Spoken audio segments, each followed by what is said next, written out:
Are Chelsea back in the title hunt now? Do we think? I mean, it's going to be something to be asking Liverpool fans here. But are Chelsea back in that title hunt? Are you worried about Chelsea as Liverpool fans? No, No, because they haven't got a striker who can score goals at all.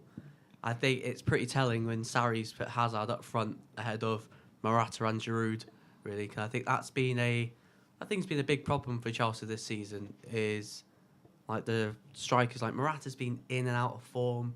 Giroud's done okay, not great, but I'm surprised about how well Chelsea have adapted to Sarri ball since he's come in. Because I thought Chelsea would struggle to finish top four because they had to change from that defensive style of Antonio Conte to the way that Sarri wanted to play, and for Chelsea to actually up until those two results practically neck and neck with us and City was pretty impressive. But I thought that they were always gonna drop off at some point because Hazard's been not in great form. I think he's not scored a goal for 10 games, something like that. And especially with the strikers misfiring, it can only get you so far up the table. And I think it's now that as well. I think other teams have realised that if you stop Jorginho, you stop Chelsea playing. I think Spurs made that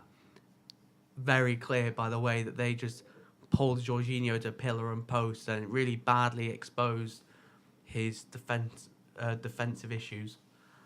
But no, I don't think Chelsea are back in the title race again. It might be next season if they spend money on the goal scorer. But for now, I think there'd be good money to finish top four. Do you think, Luke, that Chelsea would have to hope that either City or Liverpool drop further points in order to get back into it, do you think? Yeah, I think they'd need City or Liverpool to implode completely, and I don't think either team are going to do that this season. No, okay. Fair enough. Joe, City, big loss for them, and it was one really without either Aguero or Kevin De Bruyne because they're both out injured at the moment, but they're both expecting to return for the next weekend's game against Everton. I'm not too sure they probably won't risk him in the Champions League this week, I don't think, but they're expected to be back next weekend against Everton. Are City missing then players like Aguero and Kevin De Bruyne in order to have a true impact in the Premier League, do you think? Well, they've got a squad of massive squad depth and massive quality, but obviously you got players of Aguero and De Bruyne and what they achieved last season in that Manchester City team, and obviously Aguero's been doing it since he joined Manchester City in 2011. He's been scoring goals and scoring on the big occasions. Scored in derbies. He scored in the last game of the season to win them the title. Everyone remembers that famous Aguero moment. I'm not going to bother doing a Martin Tyler impression. No, but I think any side are going to miss players of that quality. And I think that showed at the weekend because obviously they both teams played false nines. Yeah. And I think.